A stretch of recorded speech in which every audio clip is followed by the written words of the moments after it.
Can you cheat your way into ketosis? The answer is yes and no. I've been asked a lot recently about different ketone supplements, exogenous ketones. All right, these are externally synthesized ketones that you can consume often in liquid form.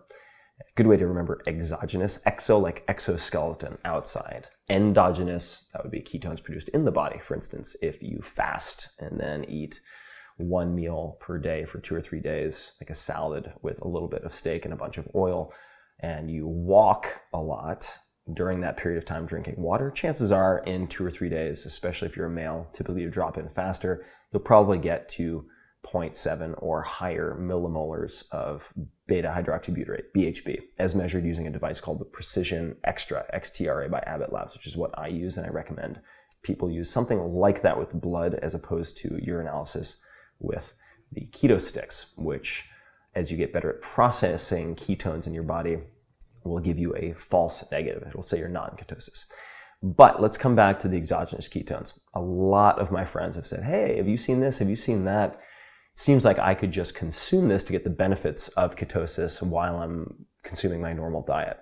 And there is some evidence to suggest that you can derive certain benefits, say, related to anti-inflammation or otherwise, by consuming exogenous ketones, even in the presence of carbohydrates.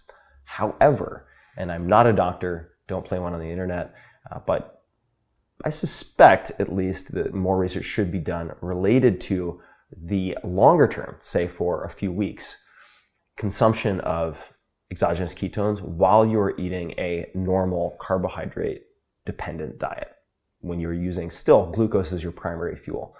The only place in nature as it relates to human physiology that I'm aware of where you observe both elevated glucose levels and elevated ketone levels is in a state called ketoacidosis, which is a dangerous state observed typically, I believe, in type 1 diabetics.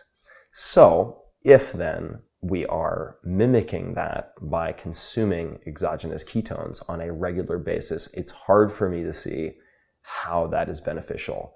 And strikes me as somewhat epistemologically arrogant, as Nassim Taleb might say, for us to believe with the limited data we have that that is a good idea. I would prefer to be conservative, and I am conservative personally in that respect. Exogenous ketones can be a fantastic tool for greasing the skids and helping with the transition from, say, a semi-fasted or fasting state. Perhaps you're using intermittent fasting, like I mentioned, to consume 1 or 2 small meals a day that are ketogenic diet meals. En route to ketosis, you can use the exogenous ketones to give you some firepower and actual cognitive ability in that normally very gray zone until you click in and get to, say, 0.7, 1.2, 1.5 millimolars, at which point you'll be off to the races. But otherwise, I've decided for myself that I generally steer away from it.